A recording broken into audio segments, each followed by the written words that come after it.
Hello, everyone. I'm Jean-Claude at BeyondMystic, and welcome to this special episode of In the Dark. This is the 7th or 8th episode in this series, and I'm excited to introduce our guest for this evening. Of course, you can find the lovely Litecoin Lisa at Litecoin Lisa on YouTube. Lisa, welcome back to the show. Hi, thanks for having me. Excited to have you. And of course, Amy. Amy was just on my show last week. We're going to talk about that in a few minutes. Amy, welcome back to the show. Hey, everybody. You can find her, of course, at amyfulmer.com. And also, Maryam Henein. Of course, you know Maryam, my co-host. Maryam, welcome back to the show. Greetings from Florida. Nice to see you. Nice to have you, Maryam. And of course, my co-host for this series, Mr. Dave Broenen. You can find him on LinkedIn here. Dave, how's it going, man? Greetings from Northern California. Well, welcome back, everyone. Welcome back, everyone, in the live chat. Thank you for joining us this evening. My apologies for being late. It's always difficult to bring more than one person on the same live stream. We all have, families, cats, dogs, kids running around, and we're always scrambling to try to get this together for you guys as we start the show here. So I do apologize for being late, and thank you so much, guys, for your understanding. And welcome to the show. Live interactive show tonight. We have a few pieces of news and commentary to share with you guys. And of course, we'll take your comments and your questions as we go. We're having a conversation with you guys tonight, as always, and we're trying to push the needle and further our understanding of the world around us today. Maryam, let's start with you. What the hell is going on? So this is a bad Botox job. No, I'm so kidding.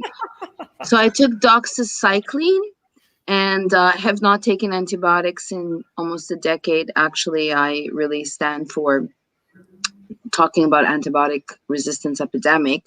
So I had an infection and took this, and I'm having a very bad allergic reaction. I had to go to urgent care today. So it's a histamine, and I look like I've had a Botox job, but yeah, that's what's happening. So I might not stay for the full duration because I'm actually struggling. I can't laugh because they're going to crack. Oh, sorry to hear that, Maryam. Well, thank you for being here, and don't feel, of course, obligated to be here. If you need to go and bow out, of course, please do. And I'm going to ask the audience here, to all of you, not just the energy healers, but to all of you, please send Maryam some energy here so that we can resolve this as soon as we can. So merci beaucoup, Maryam, for being the brave warrior that you are and being here, of course, with us tonight. Lisa, do you want me to start with you? I know Amy also sent me quite a few links. Do we want to start with Amy's links first and then start the conversation? What do you guys think? Start with Amy. Yeah, we did our show on Tuesday, and I brought up the GSA and the presidential transition and enhanced act or whatever, and some of that information. So, I'm the hopium girl, so I'm always pumping a little hopium. My mindset is that we have, we're in this grace period where GSA and military are in control and evaluating a lot of the MOUs that Hayden and his crew had to submit for the transition of power. And I think we still have till March 21st, not to give dates. And I know people bust people on given dates, but I'm just saying this is the next thing that we found, or that we say, oh, I learned about this. A lot of people are giving us crap about, Trump's not inaugurated on the 4th. We didn't say Trump would be inaugurated on the 4th. We talked about that's a possibility. And that is what some people were talking about. And then that had been a traditional or the original inauguration date, which helped me find more information about like the banking holidays and all that. I still think that might be imminent for us, as well as, I don't know. I just think we're not there yet. I think, hold on. I think it's going to get a lot worse before it gets a lot better. And I think we're starting to see that even today, the ridiculousness of, who's going to get canceled next rolling out. Okay, so speaking about the cancel culture as well and the censorship, for the people in the audience tonight, the folks here on our channel are going to try to use some code words as best we can. So we're going to talk about Mr. T, Mr. B, things like that, just to try to avoid here, maybe fly under some of the censorship radar. Maryam and I just got in trouble last week with a video we had done a month ago with Mel K, and apparently that was cyberbullying as per the guidelines here. So we're going to try to be careful. We want to have this conversation with you guys, but you know the name of the game here, and we're doing the best we can. So bear with us here as we try to maybe choose our words strategically here as we move forward. And I just wanted to show you, I did bring the URL down to Lisa's episode here with Amy, which I thought was fabulous as well. So you guys can go check that out after the show. The link is in the chat right now. Okay, so Amy. Let Amy take it from here. Yeah. Well, okay. Spotlight's on me. Okay, you guys, there's a few things that I think are really critical that I'm feeling very strongly about. In order of importance, Lisa and I did the show about what's going on in Arizona about the voter recount. For people that think this is a dead, like, I'm so sick of hearing about voter fraud, I don't want to hear about it anymore, let's move on, orange man bad, the right or the left is just sore losers, that whole narrative cannot be tolerated. Because if we don't have integrity right now, right this very moment, in unraveling what happened last November, the course of America is going to be dramatically changed. And as America goes, the world goes. So people have to understand that the world is watching this. And it's my personal opinion lately, I've been doing a lot of thinking about this, and the word integrity keeps coming back up, and it keeps coming back up.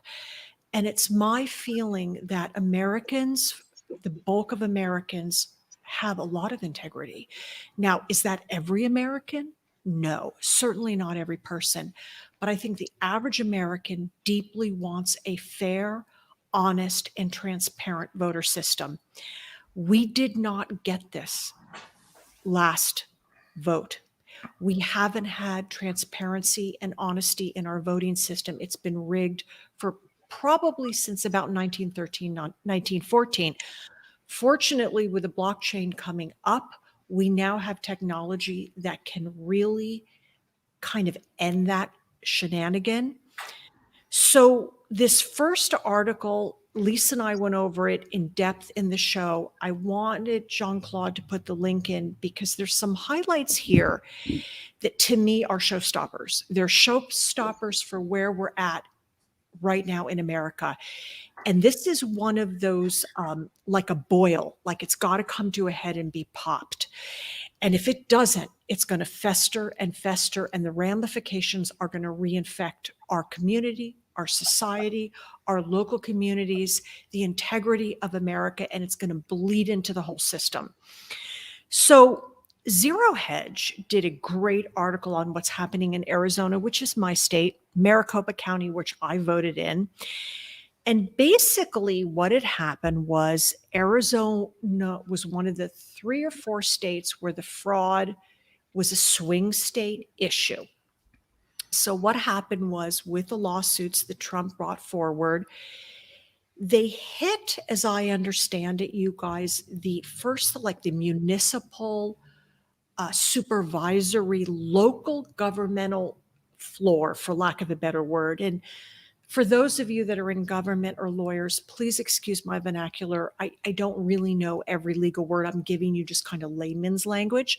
But evidently what happens is, if there's a dispute in the voter, it goes to the county supervisors first. They have to kind of do their own thing, and they determine, they look at the votes, they do what they do at the county supervisory level. Then they decide if it needs to have an official forensic audit recount. So they basically said, no, we're good to go. We think this vote was super, super accurate. We're not going to move it up the chain. Okay. And then there was this woman, and this woman, I'm telling you right now, this lady, in my opinion, is a major player. She put her foot down because she is Karen, let me get to her, excuse me, right here. Karen Fan, and she is the Arizona Senate president. Okay, so she is president of the Arizona Senate. She basically said that this issue was never about overturning the election.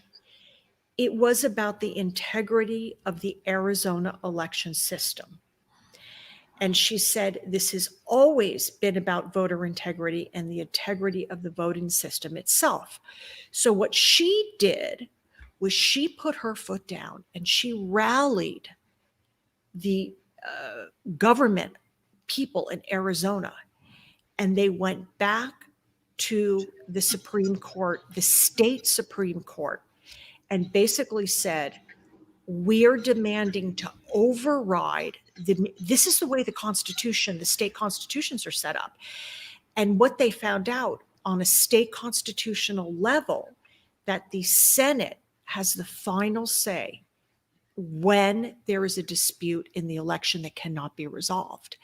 So basically last Friday, it was voted as valid. Okay, so they said, yep, Karen, you're right.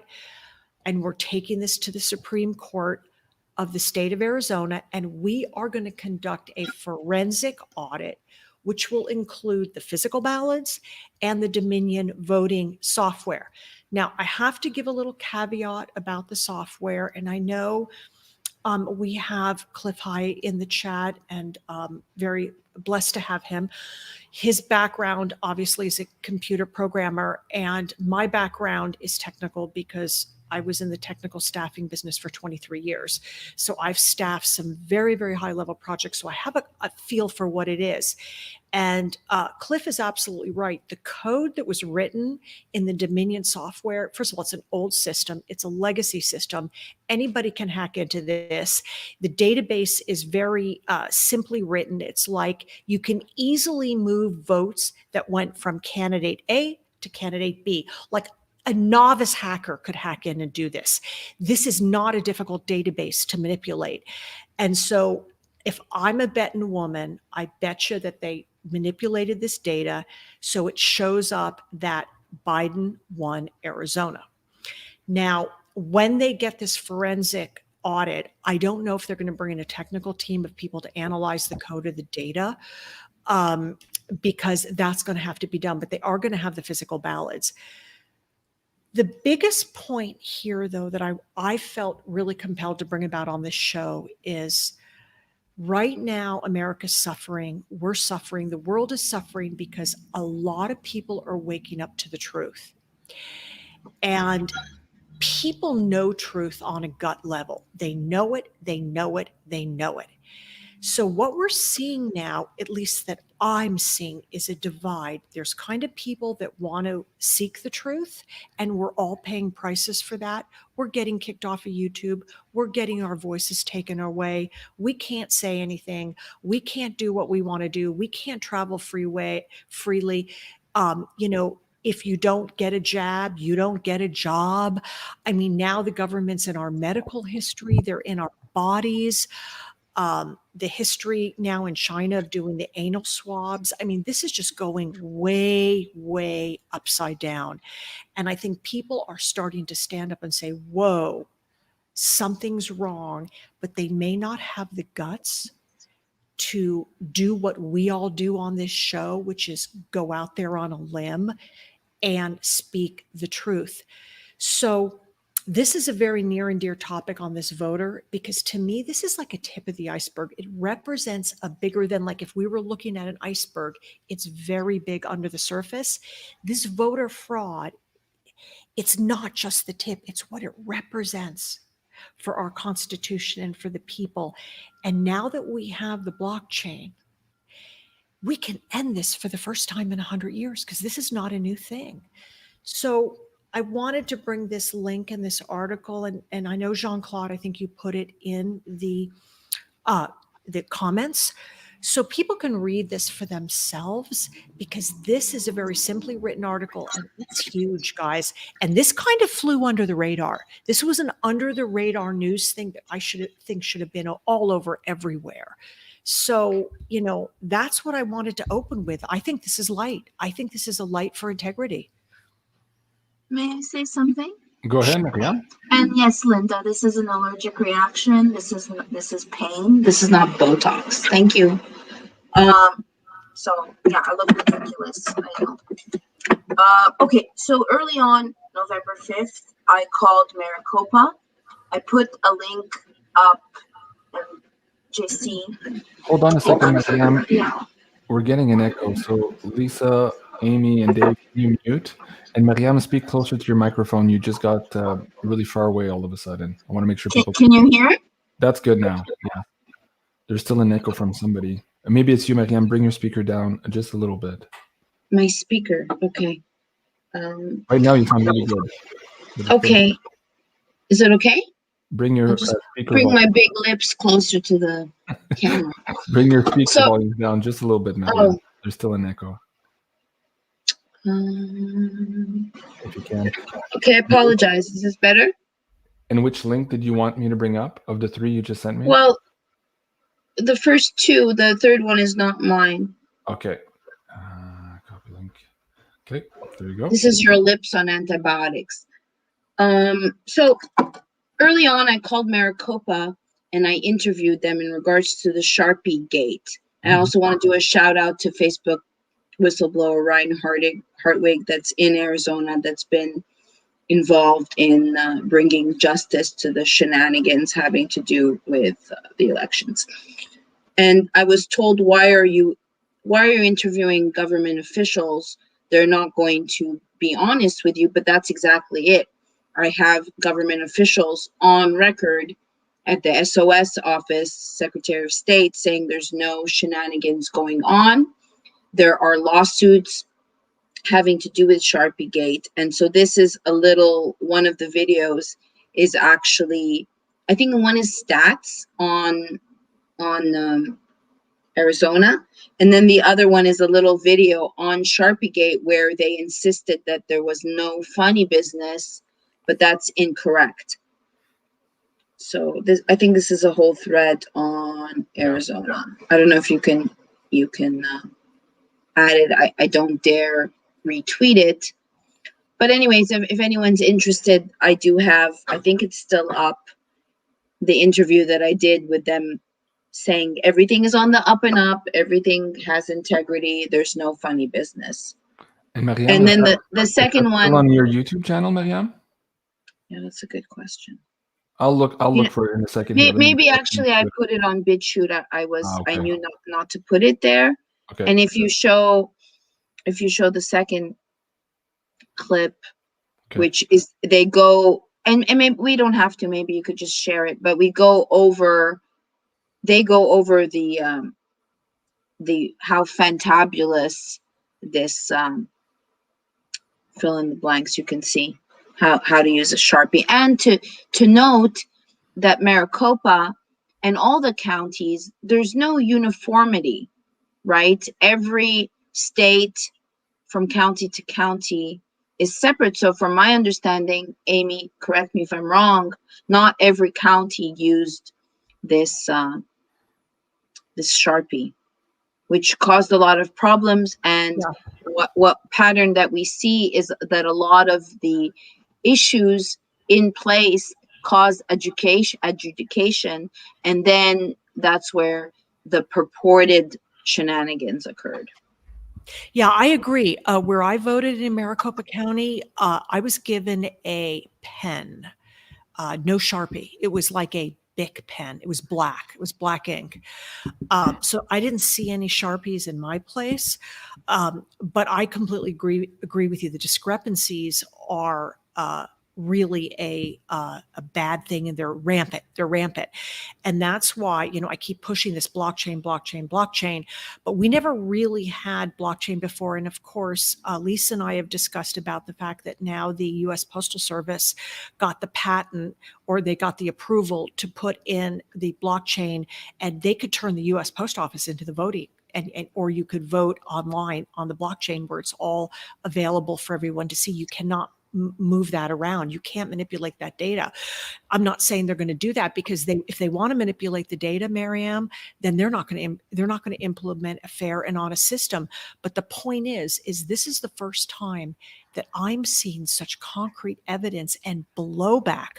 I mean, this woman, the president of the Senate, I mean, she really went out. She's really going out on a limb, given the climate, given the hostility, given the danger. Now, I mean, listen, if you wear a MAGA hat, you can be killed. You know what I mean?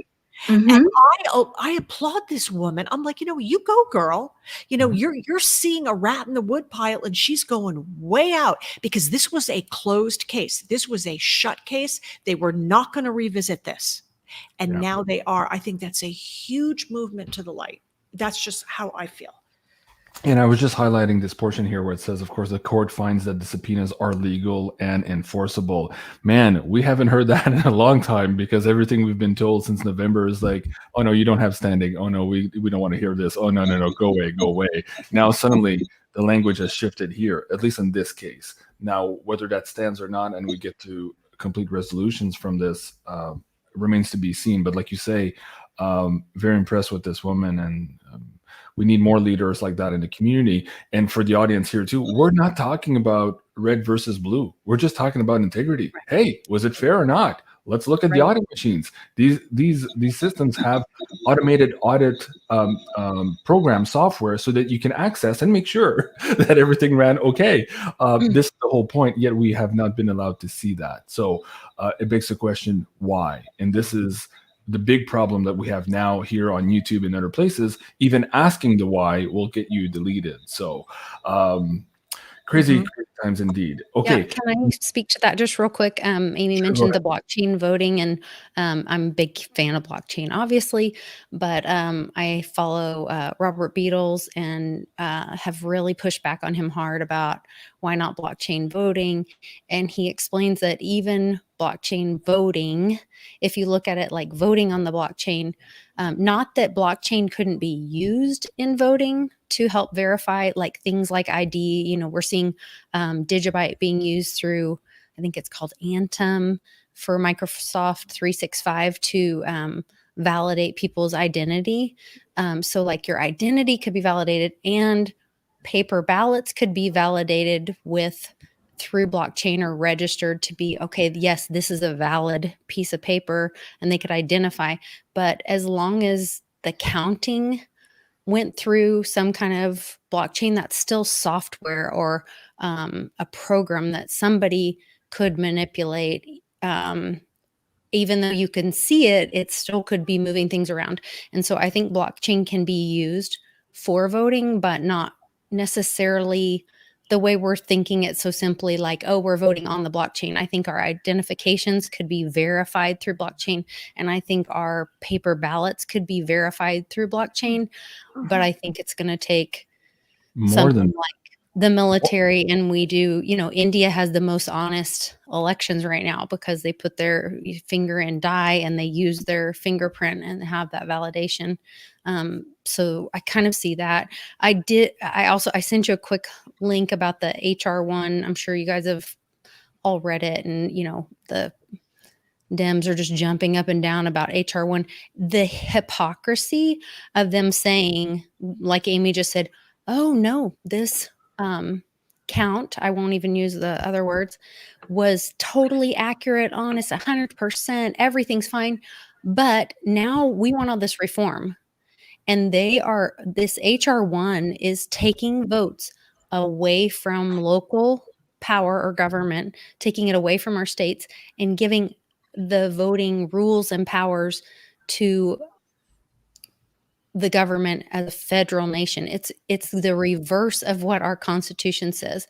It's the undoing of what our founding fathers wanted for our voting, is that each one of our votes, we should decide, the legislators in our state should decide how to do the count, and that then the people's voice would be heard. And this bill just destroys that, along with, many other things with, identity and other things. So it's just the hypocrisy that they're so bold. I mean, they're the epitome of narcissists. They will sit there and tell you how, this was the most perfect count and nothing was wrong. Everything was above board. Oh, but we need this, we need to move this through Congress because we need to have, new ways of doing this count, that we have all this control, and they get some kind of ridiculous amounts of money. There's all kinds of stuff put in it, but I want to Speaking of, add. hold on a second here. Speaking of hypocrisy, of course, the mainstream media made a big hoopla of the fact that Trump had signed 4 executive orders in his first week. And I think Biden's up to 50 something now. Of course, Mr. B, sorry about that, folks. So it's just the hypocrisy. he doesn't know how many it was. Yeah. And I want to bring up this whatever idea you want me to do. Yeah. I want to bring up this idea also of blockchain voting. And as Lisa says, it's not just a vote the way we think. It could also be, as I was explaining to Reggie Middleton here, we were having a conversation about this in this last video. You guys go check that out. But we were saying, hey, we can even do budget allocation through our vote, like through a smart contract, which would bind the government to spend money on the healthcare we need, on the roads that we need, as opposed to taking our money and going bomb somebody in Afghanistan. As opposed to having all these people in Congress that are supposedly representing our voice, we can speak our own voice. Right, exactly. Maryam and I are going to interview Christina Tobin on March 11th, so Thursday next week, March 11 at 8 p.m. She's from Free and Equal, and we're going to talk about U.S. election reform. This is going to be a 2-part series, and the second part is going to deal specifically with blockchain voting and how that could potentially change a lot here for us moving forward. So guys, stay tuned for that and mark that on your calendar. Maryam, back to you. You had a question.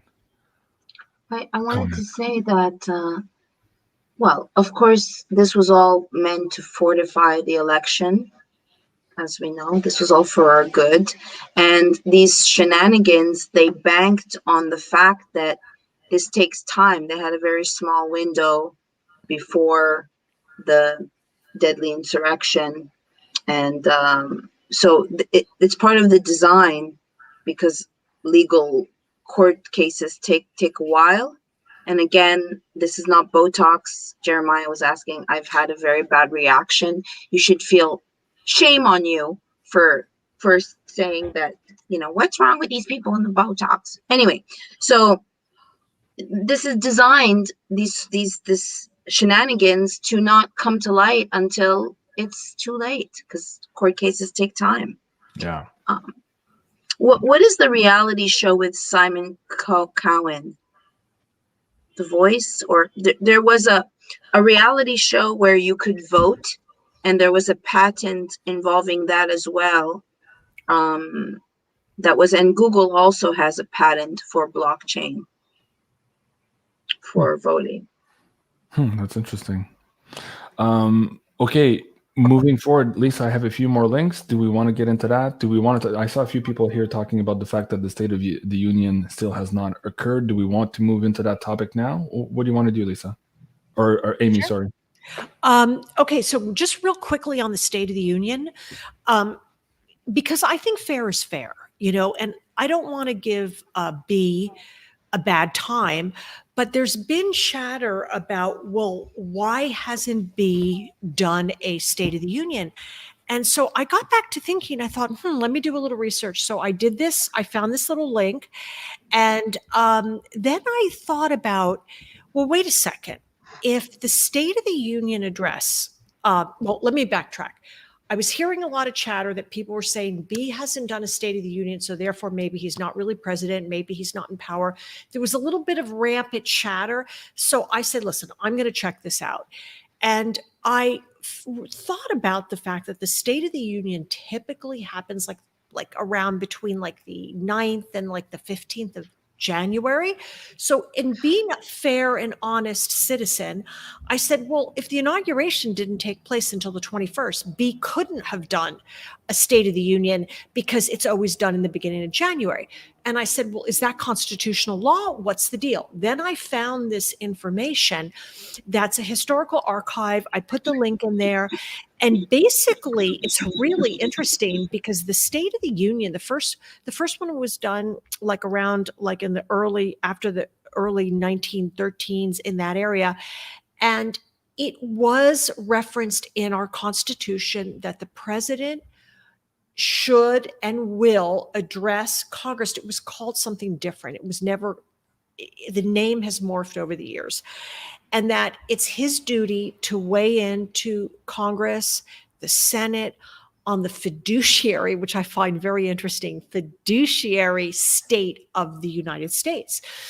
And it's very loosely written in the Constitution. So I said, all right, in being a fair citizen, I don't think that we can necessarily assume that B is not doing his job, or he's not really a person, or it's all a psyop, or, you know, all of these theories that I've been hearing about on Chatter, because he wouldn't do it because the inauguration didn't take place until the 21st. So I think what has to happen is, when I'm looking back, maybe on their second term, they do State of the Union, not in the first election cycle. But it's gray, guys. So just because B hasn't done it, don't jump to conclusions, because it's a gray kind of thing. Some of them are done in person.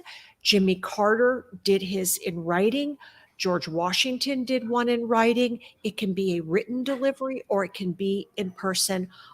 And so that, I thought that was a little kind of interesting fun fact on the State of the Union. So if you hear people talking about it, at least you'll have an idea. You can read this little historical dossier and, you know, get a little bit more information about how our government functions. Well, thank you for that, Amy. Appreciate that, because I was thinking about that too. I'm like, okay, it's not because he's late that he's not the president. I see it. Some people want to push that in. I'm like, well, maybe. And some presidents have had it a little bit later too. So there's precedent for that. I think the last time was in 1977. So, you know, maybe 50 years ago. But that being said, you have to look at the big picture also. These are extraordinary times. The military is still in DC. Pelosi just said again today, no, they have to be here now till May. And just last week they told us, no, they were leaving. And then, no, they're staying again for March 4th because those damn Trump nuisance people are going to be here. So there's something wrong. And of course, on election night, Mr. B talked about having to heal the country. Well, come out here and talk and heal the country. I mean, what the hell are you waiting for? And of course, on Twitter, I don't know if you guys saw that. I'll bring this little article up here. I had it earlier today. But first of all, he hasn't done a press conference either. And so that's another questionable thing, what's going on. And in this particular case here, at the end here of this meeting, he said, hey, I'll take questions now, but somebody shut the camera on him. So who's overriding the president? He's not having press conferences. He's not doing his speech. And we have unprecedented times, and people are stressed out. They're worried, and they don't know what the hell's going on in D.C. Yet our commander-in-chief supposedly Mr. T called him the executive officer during his speech. We'll talk about that a little bit later in the show, is nowhere to be found. So that still raises a lot of questions to me. It's not a smoking gun. Aha, you know, he's not our president, but it is still something that, hey, things are not right here. There's something wrong. Yeah. And Jean-Claude, I have to tie into that. You had that great interview with Jim Willey, and Jim Willey referenced, it was hearsay, but there was some truth to that. At CPAC, when Trump arrived, the call, I know a little bit about the piloting system, and they call it call letters. When they're referring to an aircraft that's up in the air, they say, what's your call? Meaning if they're talking to air traffic control to the pilot, they'll say, what's your call? That's your call letters. Well, Air Force One, as Lisa and I talked about on her show, anywhere the president, it could be a rickshaw. And if the president is there, there's a call for it to track it. That's Air Force One.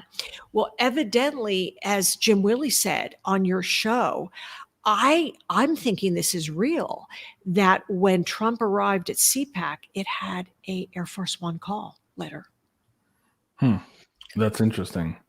And, oh, by the way, we haven't seen B on any Air Force One departing or, leaving or coming, and we have yet to see him walk across the lawn of the White House, in the Rose Garden, on the grounds of the White House. We've seen what I could be construed as sets, Yeah, you can put up a blue thing saying the White House and be on a set at the Sony Studios. Castle Rock. Castle Rock, exactly. Why haven't we seen? Typically within the first 30 days, we see them holding the wife, the first lady, the kid, the dog. Running the dog on the lawn outside. Yeah. What's up with B not walking with his wife hand in hand and their cute little dog, going up the steps to Air Force One chopper to fly someplace? We haven't seen any of that, you guys. That is not normal. Right. Yeah, they would showcase that if it was happening. Go ahead, Dave. Say that again. They would showcase that if it was happening, all the Air Force One events and so on. And I agree with what you said, JC. We have to look at the bigger picture. If you look at the whole tapestry of things involving the pretendant? How are we saying it? Cliff has a great pretendency. Yeah, Cliff has a great way of doing that. So I agree. We need to look at the whole picture and see what the whole picture is telling us, and it's looking really suspicious. And I just want to say one thing about the election bit. I agree, integrity is needed. Blockchain technology can be used, but the counting is still, the people that count are the ones that have the control. And so if they can have any way of manipulating what happens or what gets fed or what gets reported out of the any kind of recording system, blockchain or not, that's where integrity needs to be. The process of our votes being submitted. If I got a purple finger because I got dye on it, it doesn't mean that purple finger got counted by the people doing the counting. So, and that's the area where our nation relies. They could verify the paper ballot as being one that was registered as they could verify the ID, they could verify the paper ballot and match up the purple fingerprint. And because of that triangulation, they could say this was a legitimate vote. Yeah, but that's a mechanism that can work. Blockchains. Yeah. But you have to have integrity in the people in the process. Right, which is why I think it'll be the military that has to do that, in my opinion. I sure hope so. We didn't have the good fortune or the protocol being followed for watchers of, say, the mail-in ballots. So, anything and that goes back to that HR1, they're trying to, make that the standard, is that mail-in ballot. It's called the For the People HR1. That's its casual title, but it's really for the politicians. The irony. They've come up with these bills, and the name of them is like the reverse of what. It's like gaslighting. It's deception. It's a big. Absolutely. Well, in Canada here a couple of years ago, they changed the Election Act. Of course, they called it the Fairness Election Act, and of course now it's absolutely unfair. The Unfairness Election Act. Hey, can I just speak to the State of the Union real quick? First of all, like Amy was talking about, so I follow a guy named Monkey Works. I've contacted him. Hopefully he'll come on my show. He's a military special ops guy, former military special ops, and he tracks planes. He does not talk about his political opinion. He's just stating facts. And he's talking about how Mr. B has been flying in stuff called NA, like when he went to Houston, all that, but it's never Air Force One, and that there are these blue and whites that are Air Force One flying around, moving other people. So it's been really interesting to watch all that. So exactly what Amy was saying with that. I want you guys to remember, I thought it was significant that, that video you just showed where they were like cutting off Mr. B because he said, now if you want me to answer questions or anything you want, Nance, whatever you want me to do, he is like kowtowing to the Speaker of the House. Let's remember, do you guys remember there being that drama so it's my understanding that the House Speaker has to invite the president to give the State of the Union in Congress. Do you guys remember that with Trump? And they were giving her so much crap that she wouldn't invite him. Right. And then finally she was like forced to kind of invite him. Yeah. I don't think he's been invited. I don't think Nancy wants him to speak for the State of the Union. Well, clearly, whoever's behind the camera here is like, no, you don't let him answer questions. I mean. Right, but that whole invitation piece, I think, is significant, and I think it's getting skipped over. It begs the question. So I was mentioning the clip at the beginning. Who's running the show? Right. Who's running the show? Who's running these guys? Who's running? I'm pretty sure it's Steve Mnuchin. Well, yeah. Maybe. Oh my God. That Yeah. brings up a whole other bunch of things. Okay. Yeah. I have quite a few more links for Amy. Amy, do you want to maybe guide me here with this one? Where do you want to go next? Amy, I think you're muted. Whoop, let me unmute you. Hold on, let me get it together. Okay. Sorry about that. Okay. This is just more backup evidence. Sidney Powell, this is she's come out recently and she's saying that there's more than enough evidence now to reverse the election results in 5 states. I'm like, are you kidding me? Like, really? Like, she's pushing hard on this, you guys. She's pushing hard. And again, this is the fact that the narrative now is changing. It's not just, oh, okay, Orange Man lost. The Republicans need to get over themselves and we're going to move on and life is wonderful. And, we're restoring healing to America by having B in office. That narrative is now getting a lot of pushback. And this is going back to that whole integrity thing. So I was very happy to see that link. And, these are small but significant steps in my mind's eye as an American citizen and as a patriot and someone who believes in the Constitution and fair and transparent vote, because they're taking your vote away. This is not a left and right thing anymore. I think that's just to help the people so that we don't have a civil war. So it is to show the people what really happened. So they're like, when the military takes over and they're like, not afraid because they're like, oh yeah, there was this stuff going on and we couldn't prove it. We talked about probably several times now on the show, they keep giving the reason for not hearing the evidence is because of standing. And that means that it is not appropriate for the court to hear that.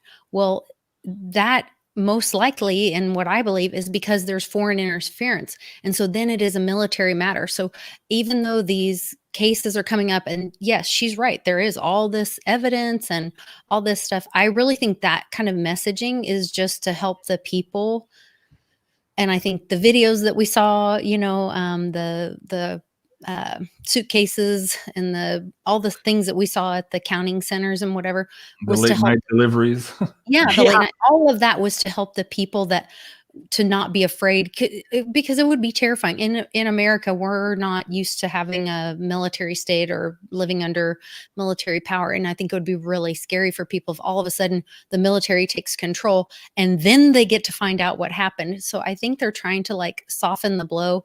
Okay, here, you guys, you're seeing this. Oh, but it's still not going through and the Supreme Court turned it down. Yes, but because of standing.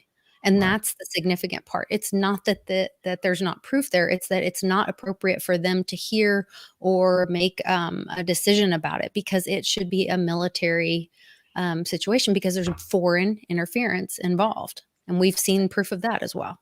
And if that is the case too, and a lot of people on this channel is like, oh, come on, JC, you guys keep pushing the goalposts. We have to wait. We're tired of waiting, JC. We're tired of waiting. But yet, if you look at what's happening in Myanmar, I don't want this for our friends in America, right? So maybe waiting a little bit here, making sure that we've done as much as we could to prevent what's happening now in Myanmar isn't such a bad thing. So there is a portion of time required there to educate the public. I mean, I got flack today on Twitter from people saying, hey, JC, you're just, blah, blah, blah, blah. I won't even give it credit. But I'm like, well, no, we're having conversations. We're trying to understand. But still, people get so triggered by even having the conversation. So imagine if they knew potentially that the military is still in charge and they haven't fully given the keys yet to this Mr. B in Hollywood. So there's still a lot to be done here before this all comes out to the public. But I want to bring your attention to this tarot reader I've been following. Her name is Janine. So I'm going to bring up her. I'm not going to play it. I didn't get permission to play her clip yet. I did send her an email. But she was talking about two things here. Yesterday, I'll bring the link down for you guys. She was asking basically what was up with the Trump or the Mr. T speech at CPAC. So we're going to talk about that, and I do. I'd like to comment on that. Yeah, we'll get to your point to you on that in a second here, and also. She was asking about the next 4 days, so March 4th to March 7th. And in this particular video, let me bring that link down as well so you guys can go check that out. She has the tower there, and she's saying there's a big shakeup. Wait, was it that one? Oh, she has 3 segments here in this video. Okay, so this was the first segment here where she's talking about March 4th to March 7th. And so things were hidden. There's the magician, the stars in the background here, and then there's this huge tower crack up here in the next couple of days. So in her opinion, again, this is tarot, she's talking about the unveiling of something here of truth that has been hidden for some time. So we might be in store for something. And she was saying I've been also, following her for a while and watched her this morning. I did think it was really, I don't know, it threw me when she said that she really believed that was like a double of Trump, and maybe that's why the speech wasn't that great or whatever. Not that was, if that comes to be true, then my whole idea is, because I don't think Mr. B looks like the old Mr. B. To me, that's very obvious that that's something else, but like that looked like Mr. T to me. So it'll be interesting to see if that ends up being something true. well, in this video, and I think I have the right cue of her card set up because she does 3 readings per video here. But in this one, I believe that's when she was talking about that. Yeah. And she was surprised too. She says, well, he looked kind of spry and young. And of course, he was late to it. And from the cards, it basically said that there was maybe a security risk or something. And one of his stand-ins. And she also said that whoever this stand-in was has done this before. And maybe other occasions where security was a concern. So this was an expert or somebody who had experience in doing this. So let's get your opinion, Maryam, on all of this. You were there at CPAC, or at least trying to report on all the things. Do you want to maybe break that down a little bit? What happened there to you and why? I think that I will share, and then I need to go and take care of myself because I'm not feeling very well because of my Botox injections. So joking. So let's also, these standings and latches are procedural technicalities at CPAC. Jesse Banal, who's an attorney, gave a talk addressing this. Also, let's note that in the Senate hearings, which just occurred, that I'd like to touch upon, that they're referencing it as Mr. T's big lie. That's how it's all, the election shenanigans are being summed up as the big lie. You guys have heard this, right? Mm-hmm. The big lie. So in regards to CPAC, he was an hour late, and just to give a sense of on the ground, there were tons and tons and tons of people were playing music.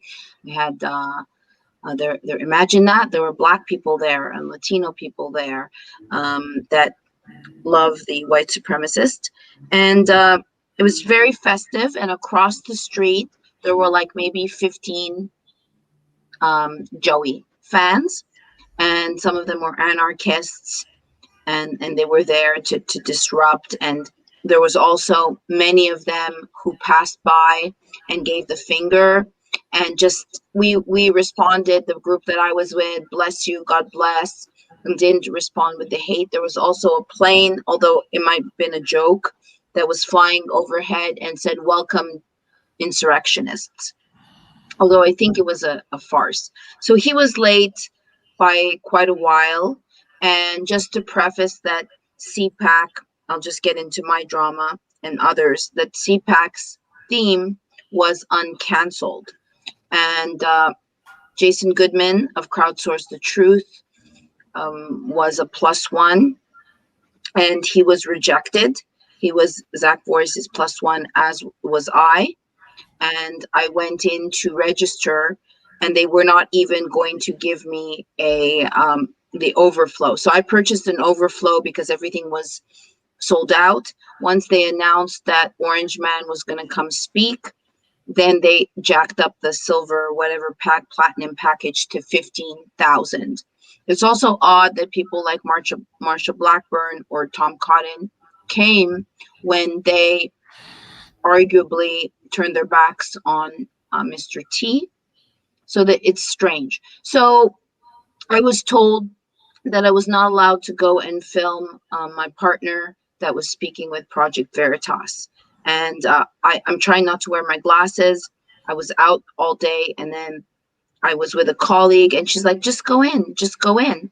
And that, coupled with me not knowing 100% that it was the main ballroom, I showed my badge, and I went in, and I filmed for a short while. I was there 20 minutes tops, and then I was escorted. They sussed me out, and they escorted me. They ripped my badge off, and they treated me like a criminal. They treated me like a criminal. The theme is uncanceled. I've been a patriot. I have done good work, and it's unheard of. They did not want to hear my story. They insisted that I was told. I tried to tell them that I was allowed in. Did not sneak in. So then I was staying at the Hyatt. You may have heard that the Hyatt then eventually denounced CPAC, and then there was all this BS about them modeling a ruin of Nazism or something to that effect in that stage. So when I came back just to ask, well, how does this work? I'm not allowed here, but I'm sleeping. They escorted me, sheriffs and security, and told me that if I were to step on the hotel, that I would be arrested immediately. I have no criminal record. It's disgusting. They also didn't let Roger Stone in. They disinvited young Pharaoh, calling him an anti-Semite. CPAC is very heavily Jewish. There were Shabbat dinners and such. So now, if anyone wants to check out Crowdsource the Truth, Jason Goodman did a couple of shows, one experiencing how he was let out. And when he was let out, he wasn't staying at the Hyatt. The Hyatt called him and told him that he's never allowed to stay at a Hyatt again. He wasn't staying at a Hyatt. And so then you could see his program with Charles Ortel on Crowdsource the Truth on YouTube. And basically, his program with Charles talks about the irregularities. I'm looking to see the irregularities of filings for a public charity, the 501(c), the 501(b)(4), and a Maureen E. Otis, that is a lawyer that has been reprimanded, and David Keene, who also has been, if you go back to CPAC, in previous years, there was a scandal with FedEx versus UPS. I've now reached out to a journalist that was threatened by David Keene. He's part of NRA, and he was, I believe, sitting on the board. And there's shenanigans with him. So shenanigans are both sides. And just like Jason said, he wouldn't normally have gone down that rabbit hole. But given the disgusting behavior of CPAC, not honoring people who are proud patriots, have done good work. Now, also, I paid $300 for Ronald Reagan dinner. They have very strict return policies. So arguably, they've stolen my money. I was going to say, where's the NAACP outcry for this discrimination? Dude, the NAACP has been dead for years. I mean, they're not what they used to be. Come on. All right. Well, where are the outcries of everyone else? Where's the it's coming out. Discrimination doesn't count when it's against the other side. You know, I heard a news article that this group of teachers, and they were like literally sent this hateful video to I think it was the LA schools. They were like, these white entitled parents that just want to reopen so quickly, and this Afghan mother was sent this video, and she was being attacked and targeted, being called a white supremacist, and she's like, I'm an immigrant from Afghanistan. What are you talking about? You know, but there's this automatic knee jerk of it's this reverse discrimination, or it's not even reverse. It's just discrimination. Let's just no one stood up for me. No one stood up for me. You know, Jason Goodman said that he would have went on stage and stood up for me. I did not do anything wrong. And my crime is that I wanted to film my boyfriend and be a part of something bigger. So that was just because I've spent hundreds of dollars, and I just feel like, so where do I belong? I don't resonate with the demon rats, and the people are so amazing, but there's a lot of hypocrisy, and it's deplorable. And then I'll just say another thing that I'll just comment on how I saw the speech, that to me, I describe it as rally rhetoric rehash, that Orange Man said all the things that we know. We don't really need to give us a inventory list, collateral damage of what Joey's done in the past 6 weeks, because we're living it. He also was very ambiguous about whether he was going to run.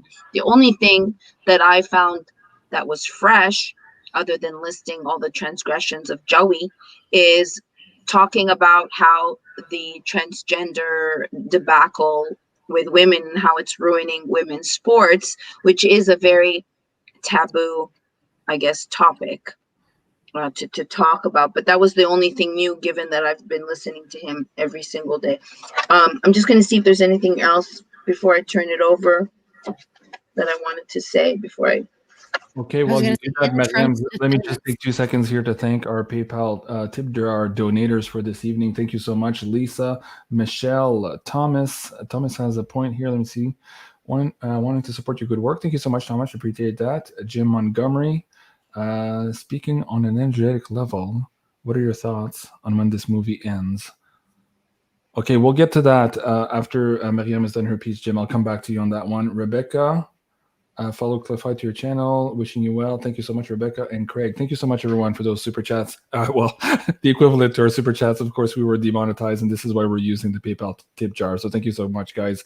And don't forget, tonight we are going to be figuring out who the winner is of this amazing silver coin I put up for grabs yesterday. So we'll be doing that in the next couple of minutes, guys. So stay tuned for that. That'll be exciting. Okay, Maryam, back to you. Last thoughts before you have to go? The other thing is, I just want to comment on this trial, that the Senate hearing with Chris Wray, the FBI, and them saying over and over to speaking to the narrative supremacy, the storyline, that there was no Antifa participation. And it's really sad that placing your hand on the Bible means shit. It means nothing. These people are lying, and if you do not pay attention to the details, you will believe the BS. And it's really sad because it's just one big circus show. And it's just I'm still listening to day 2 because I just like details and I want to really hear. They're going over the, like, Irving backed away and did not admit that he said that he didn't want to bolster security for optics. He's not owning it. And I'm just tired of seeing no accountability and just a circus sham show.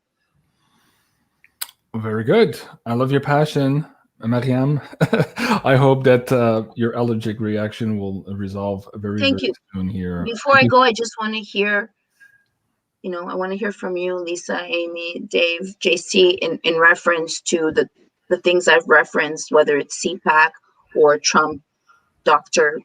Mr. T, whatever, talk. I'm curious to what you drew from that. I mean, I enjoyed it. I did miss him. And then one more thing. As soon as the speech ended, I started getting requests to raise money again from Trump and his people. Yeah. And that's also a little bit disgusting. Yeah.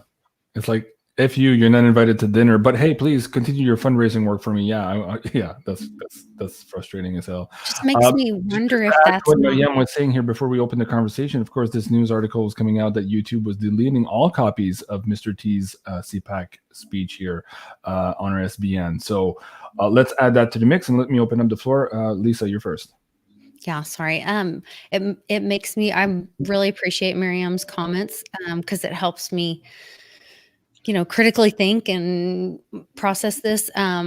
because I think that Trump did have to say those things. And yes, you know, you and I and all of us that really follow it, it's pretty sad that he did have to sound like a broken record and repeat what Joey's doing, but it's because they're not hearing it.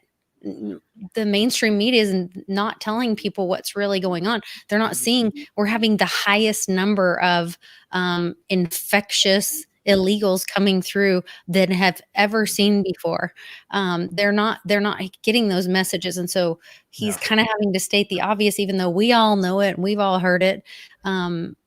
So in his defense, I think that's why he had to kind of be that broken record of, okay, are you guys paying attention? What just happened and what's happened in the last 45 days? Because we all are mind numb to what's next. Oh yeah, go on, you know, move forward. I also think it makes me question or wonder. I don't have an opinion about it, but there's been this recent, well, I mentioned earlier how Rachel Maddow, or I think I mentioned earlier, may have been on another show, but Rachel Maddow was criticizing Trump having, you know, a fourth person from his cabinet has now been referred to the DOJ. None of them end up getting prosecuted, but there's a referral or whatever. And we saw Trump have a lot of people that we were like, oh gosh, that's a dirty guy. Why has he got him in place? And in my gut and in my heart, I believe it's about exposing those people. And it makes me wonder, because remember that Trump wasn't invited to CPAC last time, right? That's what I heard, that he wasn't invited to CPAC. Now he's not running and not the president. He's invited to CPAC. Is he there to expose what's going on at CPAC? Is it what you're saying, Maryam? All these things about the things behind it, that it's pretending to be conservative political action committee, but it's really under this, you know, like the bills that they, you know, make these beautiful names that it's, you know, for patriots and for all Americans. And then meanwhile, they're sending money to Pakistan or whatever. Was this to expose CPAC? So that's kind of my thoughts. I think it was really interesting. I hate that you were mistreated like that. It breaks my heart. And I think you're such a strong woman, and I'm so proud to call you a friend, and I'm grateful for the work that you do for all of us. I think, thank you. I think that, you know, it's no accident, because we both, Jason and I, applied for a press pass. We were both denied. And so maybe they didn't want us because I don't fit anywhere. I'm the truth. You know, I'm asking questions, and it's all a game, and the world and people are wearing masks on top of their fucking masks. They're already wearing masks. How many people are like, these are my, this is my bad side, this is my good side. I'm a human. I don't have to pretend. And they're all a lot of people, and it's a game. And for me, it's like, I'm done focusing on the duality. I resonate with conservatism, but I really tell the people in the audience, like, you need to make your heaven on this earth. And you have to decide what is best for you. But also, it was like Maskapalooza. There was mask required everywhere. There were people who have nothing better to do. Oh, your nostril is showing. Oh, I'm drinking water. Oh, you have to put your mask on between sips. Get the F out of here. It was cuckoo for Cocoa Puffs in regards to the masks. There is no shortage of hypocrisy. There is no shortage. It's the same shit. It's human nature. And the people who stand solo, they're far and few between, and they're getting just toppled over. We need to stick together. So, and it's not to say like, poor me, I got kicked out. It's just like, your theme is uncanceled unless we cancel you. Right. Time for the citadels. Let me bring in a few more pieces there to answer your question, Maryam. With respect to the broken record speech, potentially maybe here, and again, I'll bring up Janine's tarot reading. She was of the opinion that, of course, it was a double who came in, stood in maybe last minute here because of security concerns. And she also looked at the speech and said, yeah, parts of the things that he would have said had he actually been there was not said. And this is why a lot of people might have got confused with the messaging of this speech, that of course it was the plan B speech that anybody, you know, on the double gang or tour bus can handle type of thing. So there might be that. Now, I want to bring up something that Maryam just said. Of course, let me bring up her YouTube channel here. Maryam is the raw, naked truth. And when she says she doesn't fit in, this is the goddamn problem here. The truth doesn't fit in anywhere anymore. And it's so fucking frustrating. I mean, I started this channel myself back in March of last year to talk the truth. And of course, I got deleted for it. It's very frustrating, guys. And you can tell sometimes some of us are long in the tooth, and we all need a shoulder to cry on from time to time. And Dave has been my rock. Maryam has been my rock. Lisa and Amy, both amazing, everybody, amazing people here on this show. And we're just trying to figure it out and to share it with you guys. That's, and sometimes it hurts.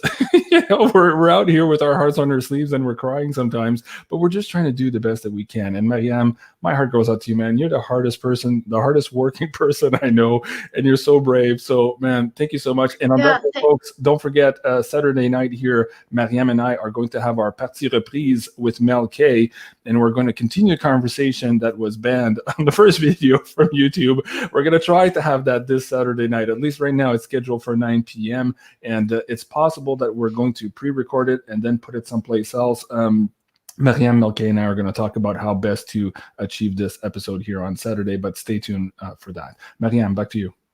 Yeah, I just want to say thank you, Lisa. Thank you, Amy. Thank you, Dave. And definitely thank you, Jean-Claude.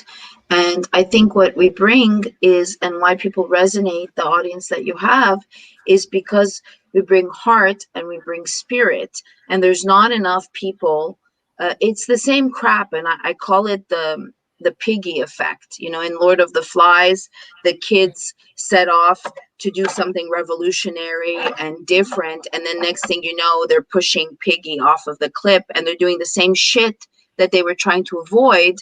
And there's a lot of corruption ad nauseum, not a lot of integrity, and we need to really hold ourselves accountable and transcend blaming. Like, I did choose to go into that room. I honestly did not have my glasses. Yes, there was a good chance, since Project Veritas was there, and I've paid the circumstances. But very few people will have the courage to stand up, because then they're afraid that they're going to get kicked out of the club. Whereas in reality, if they're like, I'm a speaker, this is my +1. This is not cool. We are patriots. We have done good work. And we came out, and now we're domestic terrorists, and we want to see where we belong. There's not a lot of courage out there. Right. So I just invite people to stand up for what they believe in. And I understand not everybody wants to stick their neck out. I get it. But that is really what is lacking. To have integrity, be humble, hold yourself accountable, be able to say sorry. And I just find the narcissists out there who it's so easy to blame and point. But if you have someone that's like, okay, I effed up, I'm sorry, I made a mistake. And even these guards, I was a little bit shrill, but I tried to really stay calm. Please, can you hear me out? And it didn't really matter. And this is the problem that we're facing. If you're in an argument with someone, is the goal to find compromise for a win-win, to hear the person? Is it just to blame and be right? Because that's fucking ego. Yeah. And it's time to transcend. This is a spiritual warfare. Yeah.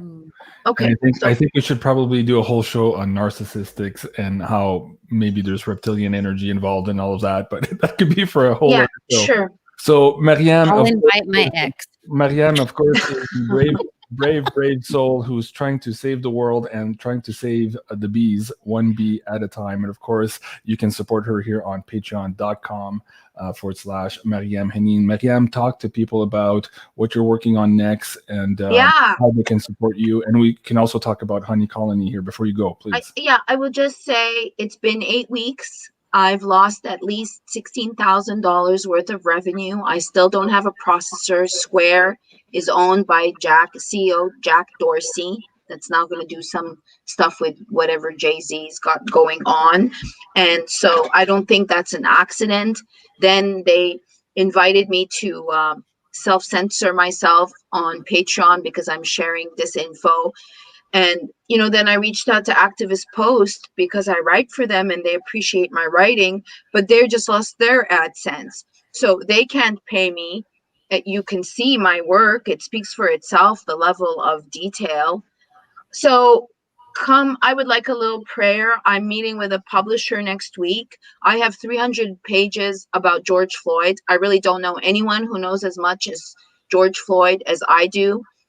This trial will be televised. It's going to be juicier than OJ. My prediction is that it's designed to be so diametrically opposed between Derek and George, like Benjamin Crump and the prosecution, that the people who want blood, that are vengeful, that don't believe this is a manufactured race war, are going to be very upset.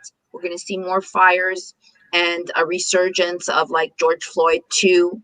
And then that's just Derek. Depending on what happens with the trial starting March 8th, then there's the 3 other officers. And so that's what I'm excited to be working on. It starts Monday. Unfortunately, I have to watch it through Court TV. It's going to be televised. It's going to be a circus. For instance, Minneapolis has just hired 6 influencers to make sure there's no disinfo targeted to African Americans and Latinx, which is now the term Latinx, to a certain population. So it's going to be a shit show, exciting one. So that's what I'm going to be working on, and I'm also just going to be focusing a little bit more on healing and creating some balance in my life, because it's unfortunate when you work so hard and you don't see returns and you're barely making ends meet because the system is after you. So if you do want to support me, please do send a prayer that I get this publishing deal. I mean, I'm going to write it regardless, and I will publish it, and it's going to be top notch. So thank you for allowing me this time. You can also go to Honey Colony, which is my health and wellness site. So for instance, I'm taking silver right now to help with combat this antibiotic horrible reaction. And you can use BeyondMystic.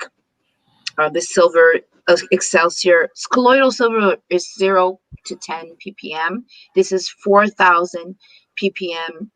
It's chelated, so it's super bioavailable. It saved me. I don't travel without my silver, and it's helped. So I had pink eye. I've been putting it in my eye, and so you can come on. Everything's made in the USA.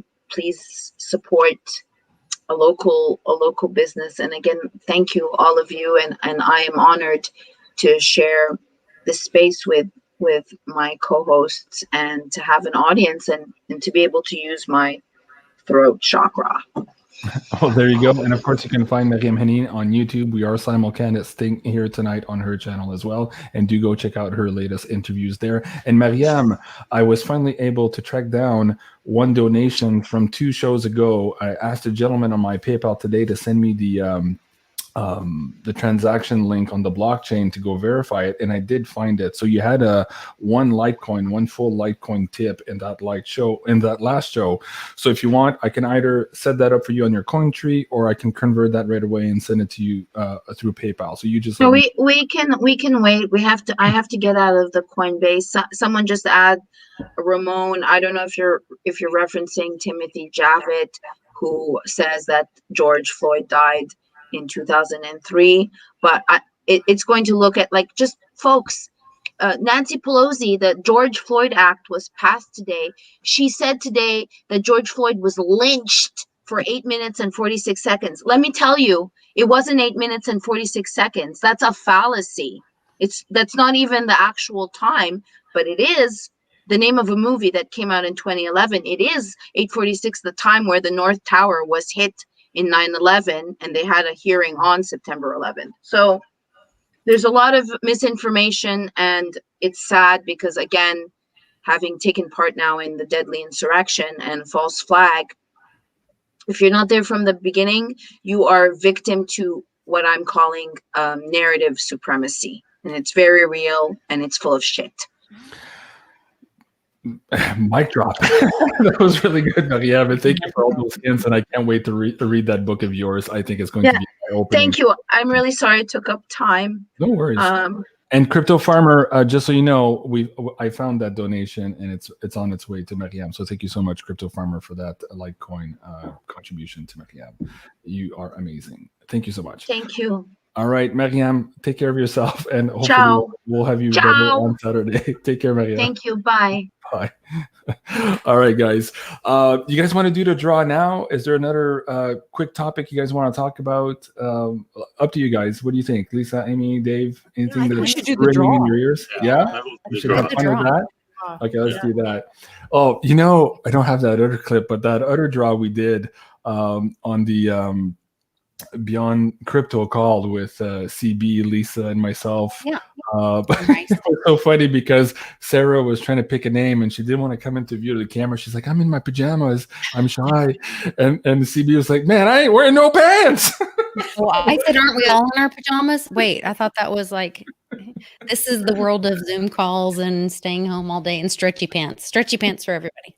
Yeah, exactly. So anyways, that was kind of funny. We had fun with that. And let me bring up, okay, so this was, sorry, so this was my update video a couple of days ago. And I shared with the audience the fact that I had this Canadian silver dollar here for a long time in my possession. This was one that I really like because I love the water. So anything that has a theme with boats or water is, of course, it's in my background, as you can see in the picture there. And so anyways, I decided to auction that off to the PayPal tip jar donators for that episode. And I said to the folks that I would let it go all night till midnight. And then I saw two more coming in after midnight. So that was Sal Orlando at 12:03. I'm like, yeah, I should leave that in. So Sal, you're still in the draw. And the other one was Craig Crams, and he was at 2 a.m. I'm like, oh, maybe he's on the West Coast. So okay, I'll leave you in too.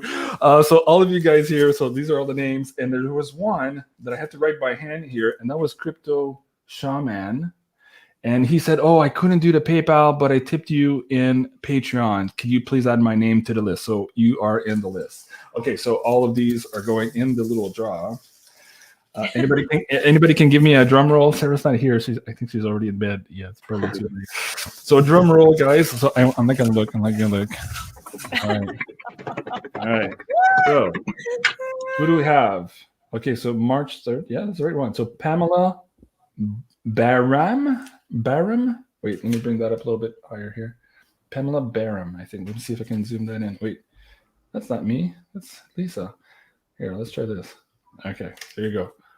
Pamela Baram. Nice. So you're the winner of this silver coin. And of course, because it is through PayPal, I have your email address. So right after the show, if you're not watching live now, I will email you to let you know that you're the winner so that you can give me your address and I'll have this shipped to you. Of course, my lucky silver dollar. I'm not sure what's going on, but congratulations, Pamela. What was that, Lisa? What did you say, Lisa? Did we lose Lisa, guys? I can't hear you guys, and then it like maybe I'm yeah, it's bad. I couldn't hear you, and then it showed just me on the screen, so I was like, congratulations, Pamela, in case they couldn't hear you. I don't know. Yes, Pamela B, you won, and I think I'm back. Oh, she's in the chat. There you go. She says, oh my gosh, thank you. I'm assuming that's the same Pamela. Pamela, is that you? Is that the same you? So yeah, so you're getting my lucky silver coin. And it has, like I said, a nice patina on it. I've had it in my possession for a while. And what I was explaining, folks, in case you don't know, here in Canada too, we have what you guys call the junk silver. And what's really popular and easy to find is from 60 to 68. Those are still readily available. Then the 50s coins are a lot harder to find. And of course, anything in the 40s now is a lot harder to find. And this was one example on eBay of what it was going for, just from the fact that, they're very hard to find now. So yeah, she says, yes, it's me. Woo-hoo. Okay. So Pamela, I will send you an email right after the show to get your address, and I'll ship that in the mail for you tomorrow. So thank you so much, everyone, for participating in that. Of course, thank you so much, everyone, for tipping even tonight for this great show of ours, and helping all of the people here online do what they do, because of course we're all under this arm of censorship and economic warfare. And Maryam has shown you quite a bit of an example here of how that jackboot is really, really up our throats here as we're trying to get through this information. So my heart goes out to all of you guys who help me and support me, not just financially, but just with all the great comments that you send me. It really makes it all worthwhile. And yeah, thank you so much, everyone. Okay, did we lose Lisa? Oh, she's probably trying to reboot here. So let me see here. Amy, anything else as we start closing up the show? Any last words of wisdoms or any other articles you wanted to flag by the audience before we go? No. I just want to say that, I'm so grateful, Jean-Claude, for the work that you do. But more importantly is all the people that show up for the show, because we are really the backbone of, I hate to use the word movement because it's kind of cliche, but we are living through such dystopian times. And I love and feel so grateful to be part of a group. And that includes all the people who watch your show, because we are truly the people that are on the front lines. Make no bones about that. And my heart really goes out to people that are asleep right now. And so try, if everybody can, to be patient, share these videos, like them, because we're leading the charge right now. It's really on us. We don't have George Washington. We don't have Abraham Lincoln. Poor Maryam, she's getting caught up for speaking her voice. And never forget, they crucified Jesus, the Prince of Peace, for speaking the truth. So let's keep that in mind. Beautifully said. And how about you, Dave? Any last words of wisdom? Well, very nicely said, Amy. And right now, JC, you, Amy, Maryam, Litecoin, Lisa, who hopefully can join us again before we finish, we're all striving to bring answers to people, because people are looking for answers. Well, what's going to happen next? How's this going to turn out? And it's really challenging because none of us, or I should say very, very few of us, are actual first-person witnesses to what's really happening behind the curtain, so to speak. So we're struggling and trying to tease out data that might help give us some answers. And I think a good question for us to consider is, well, what data will help us, or what answers will help us then move towards the outcome that we hope for, that we intend? And I like what Amy was saying about, let's be compassionate about those who are asleep, because if we can help wake up those folks, then they can start observing with a different set of ears and a different set of eyes that can look at towards the mainstream as with a more of a critical view. Maybe take a look at other information sources such as your channel, JC, and others, and what work Maryam and Lisa and Amy are doing, and many others.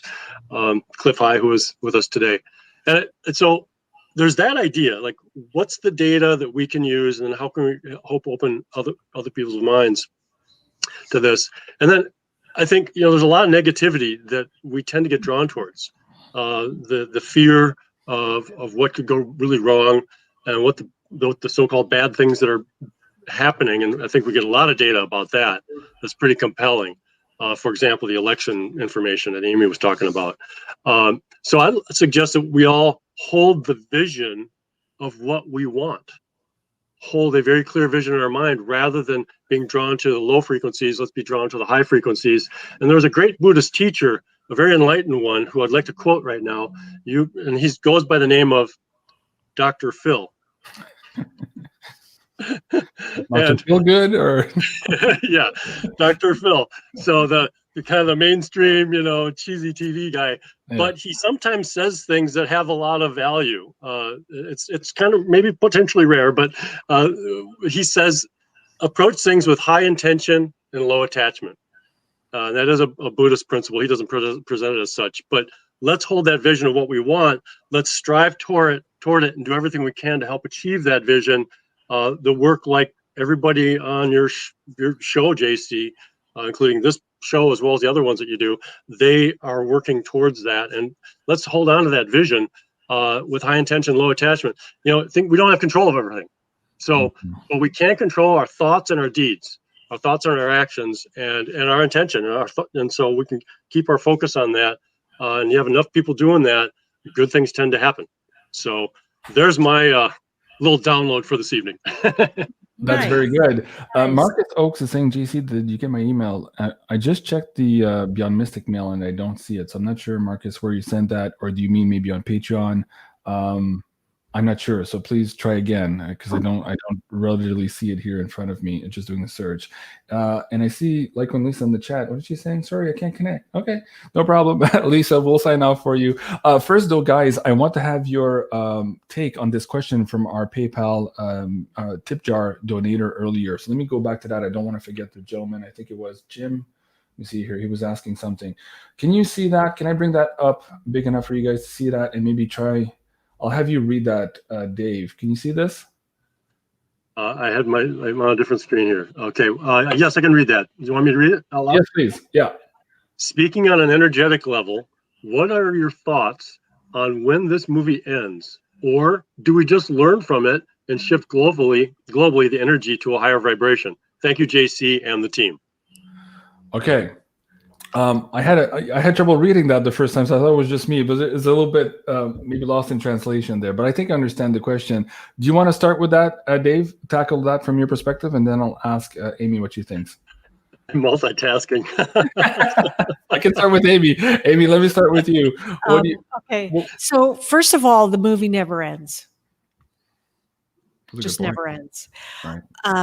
But I do think we have a splitting right now that's taking place of energy. So the people that are, like Dave said, and we're all kind of dancing around the same topic.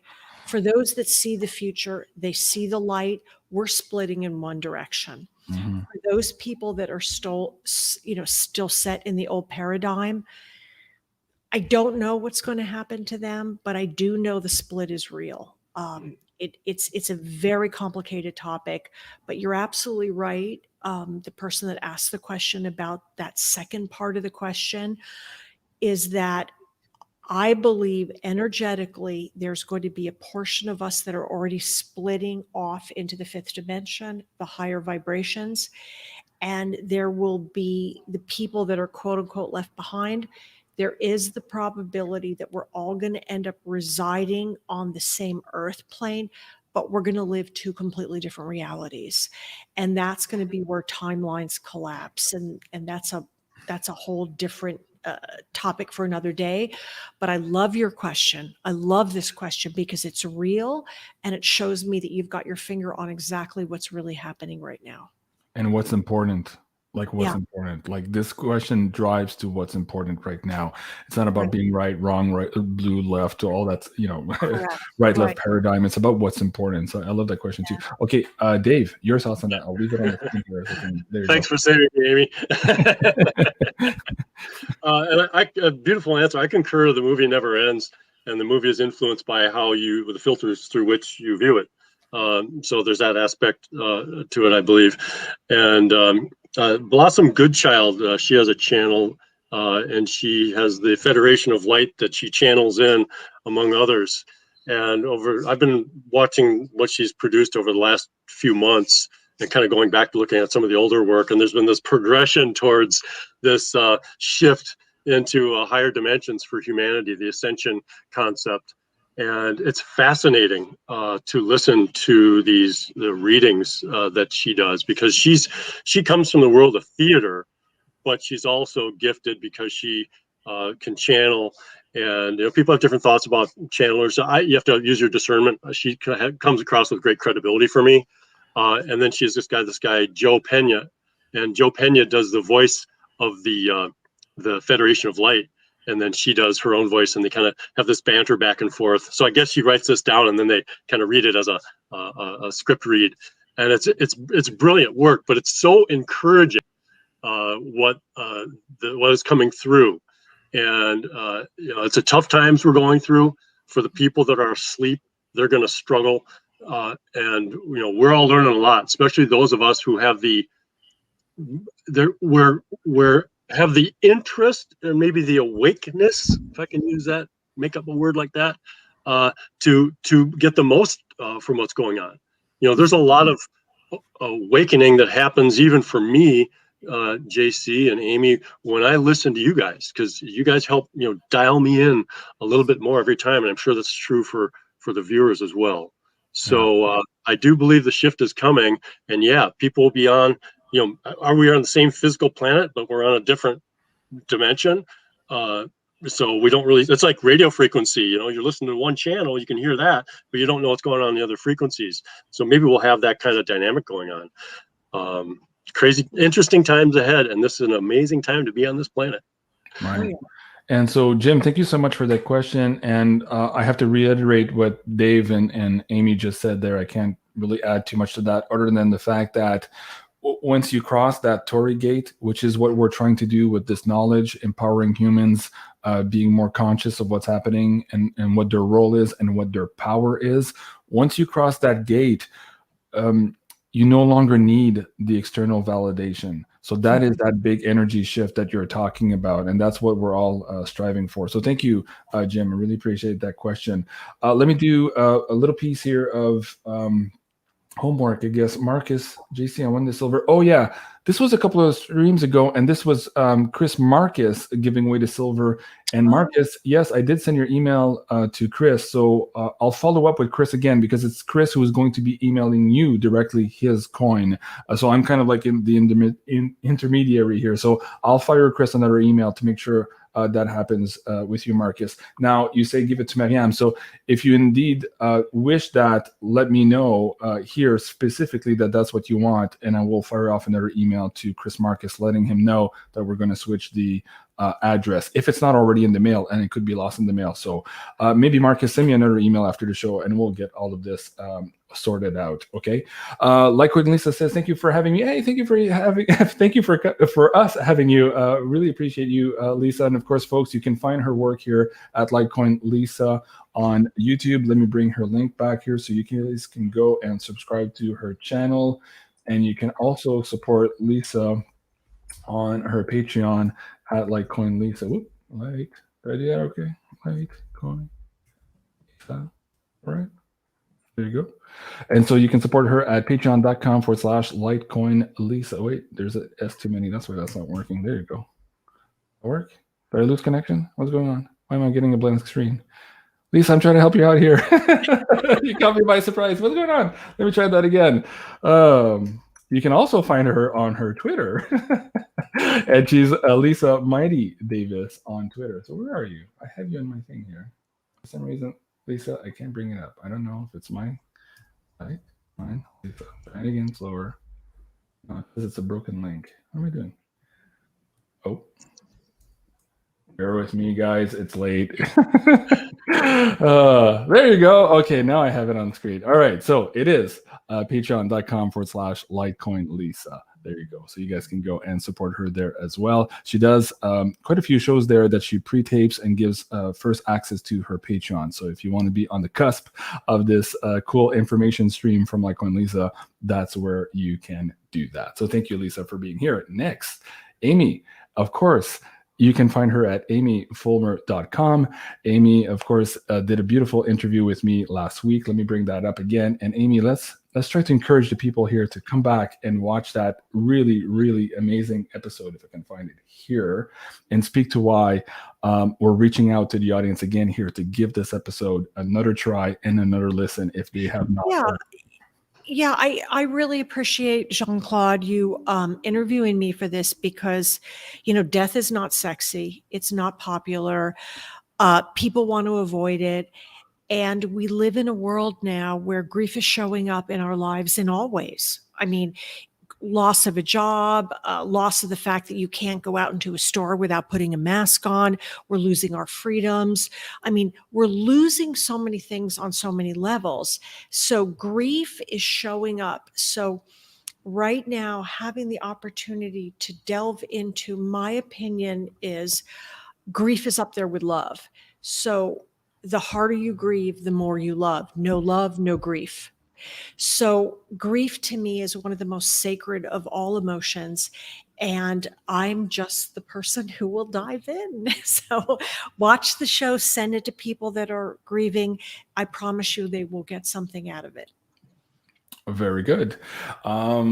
Yeah, and I have to say too, I was afraid to do the show. I admitted that during the show that I was afraid of reading the book, even just because it's a hard subject, and I'm really happy I did, and I really recommend you guys go read it. It's not just for people who are grieving. This actually makes for better humans in many aspects of their lives, and I truly, truly mean that. And Amy did such a great job, and she was so brave and honest on camera here for this interview as well. So thank you so much, Amy, for the work you do, and also for the continuing work you do, and how brave you are helping people on this planet. You're just amazing, and you rock. So thank you so much. Dave, sir, how can we join you, and what are you working on now? I know you're kind of incognito for the last couple of weeks, so let the audience know here what you're up to. Well, I got some perspective over the last few weeks because I was spending time with my son Ben. He's an adult, 30-year-old grown man, and I haven't seen him for a while. We spent 3 weeks together, and we were just doing stuff together, just enjoying being together and watching some of the Beyond Mystic stuff and other things on YouTube, but mostly out and about, enjoying nature, enjoying time together. And I got to tell you, it was really nice to not be in front of screens most of the time and just kind of decoupled from the world. And I really felt my vibration went higher. I was just happier, more content. And it's good to kind of work that into your process. It's good to stay connected. And it's also good to disconnect once in a while. So, but yeah, just living my retired life right now. Somebody asked me, I think it was Michelle Lords, I think is her name. She said, "Dave, are you the police?" And I said, "No." I wrote back, "I'm a retired, corporate educator and workshop facilitator for troubleshooting and problem solving, presentation skills for technical people, and world traveler and treasure hunter, etc." But yeah, so thanks for bringing up my LinkedIn page. I think that's really the best way for people to kind of figure out kind of like my corporate identity, because you'll learn enough about me as I talk here on the show, I think. But yeah, I got a passion for helping people solve hard problems. And Amy teaches a lot about grief, and I think maybe something that's maybe a sort of a kin of some sorts to grief is fear. And the work that I do is actually, even though I teach advanced problem solving methodologies for tech support engineers around the globe, or at least I used to up until recently, taking a sabbatical from that for now. But the problem solving process and presentation skills for technical people is rooted, where people have difficulty, is rooted in fear. So I work from the fear position and if I have a strategy, or if we have a strategy that we trust for how to deal with all the variables that might make us look bad or create embarrassment, affect our reputation. If we have strategies to address all those unknowns, when we have confidence in that strategy, we know what the tactics are, how to address that, then we can come forward with great confidence and have our best self come forward, whether we're more successful solving problems or presenting more effectively and engaging with people more effectively. It's a body of work as you can probably tell, I'm absolutely passionate about, so I'm not done with this. So JC, I appreciate you giving me a little bit of a platform to just share with people. If you want to connect with me, you want to talk more about those things or anything else, LinkedIn's a great place. Connect with me on LinkedIn. Don't follow me, connect with me, and then you can communicate with me with the messaging that's built in there. Occasionally I'll post on Twitter or Gab or MeWe and things like that, but really the best way to kind of connect with me is LinkedIn. And occasionally you'll see me show up as a guest co-host with JC, which is really a great honor. Yeah, it's really fun to have you here. And folks, you can find him also on Linktree at Empire Builder 1. I just put the link in the chat, so you'll have all of his links if you want to follow him on Twitter as well. Hey, JC, I want to leave people with a little bit of a tweet teaser for maybe some other future show.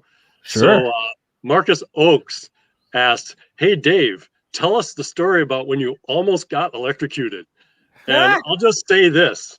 I did get electrocuted. But it wasn't I'm not almost. gonna explain that story right now. You had the bird marks to prove it. Yes. Okay, we'll do that show again, because we did hint about this maybe a year ago, and that YouTube video was deleted, I guess, with my old channel. But yeah, we'll get back to that. Michelle Lourdes says, "JC is starting to feel like family to me." I really feel that, and thank you so much, Michelle, for saying that. I feel the same way with all of our subscribers and people who come here day after day, night after night, and comment and support me and give me ideas for the show and just encourage me to do this, because it's not easy. And as you can tell, the multitasking also is not easy. It's a hard job to do this, and I appreciate having my co-hosts here with me. And of course, Dave is the co-host extraordinaire who helped me do this 7-hour marathon back in November, and he's been with me ever since. So, Dave, thank you so much, man. I really appreciate it. My pleasure and honor. You're welcome. Somebody was just asking me on the show here, when is David Morgan and Cliff High coming back on? We've tried to schedule this twice, and of course, guys, Cliff's wife was having some issues, medical issues, and Cliff was driving her back and forth to all of these appointments, and it was very hard to get this scheduled down with him. And also, he's very exhausted here. So, guys, please do send him your energy and your love, and also to Kathy. Cliff did say that she's feeling better here today, so that's great news, and we hope that continues. So we'll try at some point. Dave and I just said, hey, don't worry, Cliff, we'll do this when and where it's appropriate. So for now, guys, it's on the shelf, but it'll come back, and I'm sure it will, because we are not done with the Silver Crisis week. There is a lot more brewing behind the scenes, and you'll see I have a couple of other shows here coming up, and let me speak about those here as we round off this episode. So tomorrow night, folks, starting at 5 p.m., Solretta is coming back, and this is going to be a full show tarot reading for the audience. And every time she comes on, we always run out of time for the audience for some of the we have a few, but not enough. And everybody's like, "Oh, please do me." So we're going to do a full show with you guys tomorrow night. And after that, at 9 p.m. tomorrow night, Anya K. This is Partie Reprise. We had to postpone the show the last time. We didn't have a good internet connection, so that'll be really cool. I'm really excited. And with her, we're going to be talking about her book, 44, Becoming Self. And I don't know if you can see that. So it's going to be part book review, part conversation about the world around us today. Really excited to talk to Anya K. And of course, I entitled that All You Need Is Love. Amazing lady. I can't wait to have her on. And of course, Saturday night, again, back with us will be like when Lisa, Rice Crypto Blood for this Beyond Crypto Roundtable. That'll be fun. That's starting at 7 p.m. on Saturday. And then at 9 on Saturday, USA Sit Rep Part 2 with Mel K and Maryam Henein as my co-host. And then, of course, Monday, finally, this one too had been postponed because of bad weather. Leo Zagami is coming on the show for part 1 of our 3-part series here on Confessions of an Illuminati. So wow, mark your calendar for that. There's a lot there. And we're probably going to have to choose our words there as well with that show. But anyways, we're going to try to do this correctly. On Tuesday, again, this one is going to be a full show of tarot reading for the audience, and this is with Jenny Moonstone. That's going to be starting at 3 p.m. Eastern. Really looking forward to that. A lot of you have been asking, "Hey, get Jenny back on. Can she read our cards?" So that'd be cool. On what's this? The 9th. So Wednesday. Am I doing this right? Tuesday, Wednesday. I believe Wednesday at 3 p.m. Yes, Eastern. Elena Danan is coming back to the show. We're going to do part 2 of her book. We did the first part of the book review last week. It is called A Gift from the Stars, Alien Races. And in this interview, we're going to get into that second part of the book where she talks about all of these different races and what their agendas might be. So that's going to be fascinating. And of course, that Thursday night show right now is scheduled with Maryam and Christina Tobin on election reform. That's what I got so far confirmed, but there's quite a few more in the pipeline already working as well. So you can see I'm a busy guy. And thank you so much for everyone who participated in my update video the other day, giving me ideas as to new shows and new people I can bring on the screen as well. So lots to do here. So many episodes, so little time. We should make a song about that. So folks, thank you so much for being here. And Dave and Amy, man, you guys rock. You make it fun to be here. It's really cool to have you, of course. Man, I don't know what else to say. I love you guys. And thank you so much. I love you so much, everyone, in the chat tonight. Have a great evening. I'm Jean-Claude of BeyondMystic. Au revoir. Au revoir. Bye-bye.